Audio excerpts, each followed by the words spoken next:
You are listening to The Diary of a Wannabe Writer, presented by Richard A. Boxshall, in which I chronicle my life and attempts to become a professional writer by, doing some writing daily, hopefully.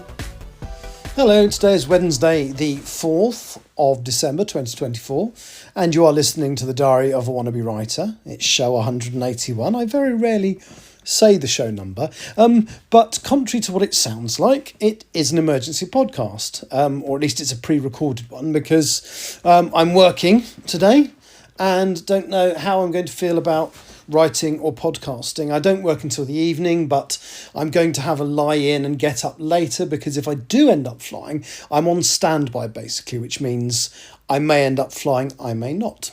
But even if I do end up flying, if I do end up flying, I could be on a long flight into the middle of the night, so or into tomorrow morning. So I will attempt to have a bit of a lie-in tomorrow, and but no, I don't know quite how, but over the last few days, I really feel like I've found something. I think it's just the setting myself an hour to do the writing each day. Because what I've been doing is I've been going on to the doing the live stream and just saying, right, I'm going to set a timer for an hour and write what I can in those times. And in those times, I've written 3,300 words of chapter 38. And in a slightly less productive session yesterday, I wrote a scene that I, as I said yesterday, I neglected to write at the time, which is actually supposed to be in an earlier chapter, which has a payoff that comes in the chapter I'm about to write, and indeed in the scenes that I shall write next. So chances are I haven't done much of that today. Maybe I did, as I say. I'm not running the risk of rushing around, getting up late and feeling like I've got to record the podcast tomorrow. But by the same token, I would like to hit show 200 on the 23rd so that I can bow out for the year, having at least achieved something. So that's where I'm at. Today, I'm on standby between 7 p.m. and midnight, which means I have to leave to go to the airport at about 4 p.m. And it's limited where I can go at that point. But I could end up on a short haul, I could end up on a long haul. I'm on standby for 5 days. So there are certain places I can't go, and there are certain places I can, and I'm not going to list what they are. But actually, there's a place in my head that I haven't been to for a long time, which I think I might be on standby for, which I quite fancy, because I haven't been there for a while. And that's Cape Town in South Africa.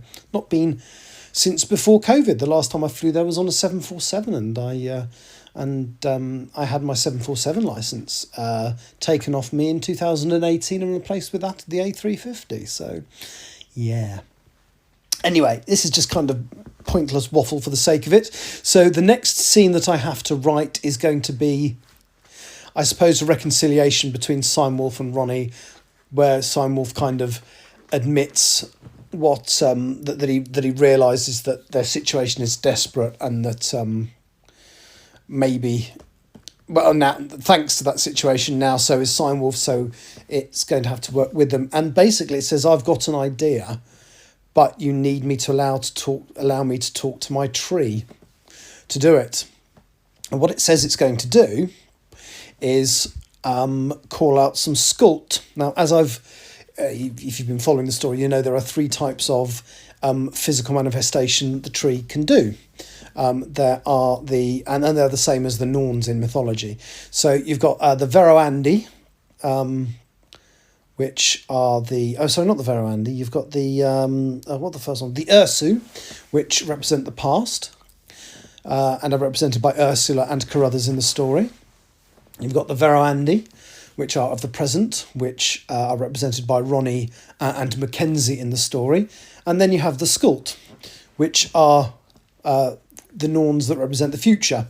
And they're represented in the story by effectively wooden warriors that the tree can release to defend itself in times of dire need. And what Simewolf says to Ronnie is, let me talk to my tree, the one that's isolated from the network, because I'll be able to get a couple of Skuld to help us.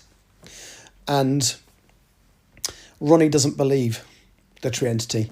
she thinks he's just doing it so he can escape into the safety of his tree, at which point they will never see the light of day again, and that's it, the human race will die. So Ronnie has to decide whether she trusts Steinwolf or not. So that's the next big scene I've got to write. And it then leads into, well, it's related to the chapter, or the extra scene, that I wrote today, which is interesting because it features Lord Farnborough, who's kind of been my bad guy. Well, yeah, as much as the story has a bad guy in the story. And and it's the first time he's been in a scene in quite a long time, since, in fact, he pulled a gun on, was it Ursula? Or since he revealed his credentials as the bad guy, as it were. And so this is the first time we've seen him for a while. We don't know what he's doing. I'm actually hoping that somebody who's read the full book at this point will know exactly what he's doing. I think the clues are all there, but I haven't implicitly stated what he's doing.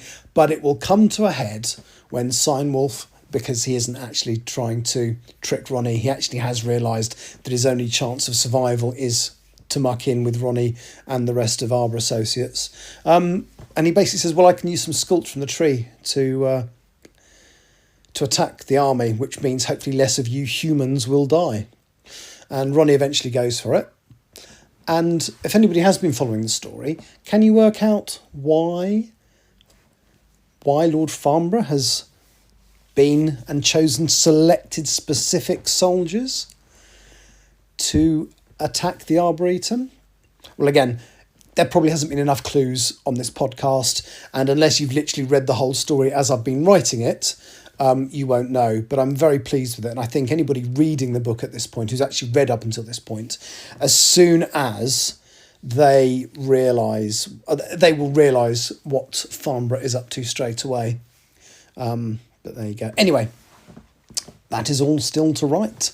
Hopefully in the next few days, depending on where I end up. Where will I end up? Who knows?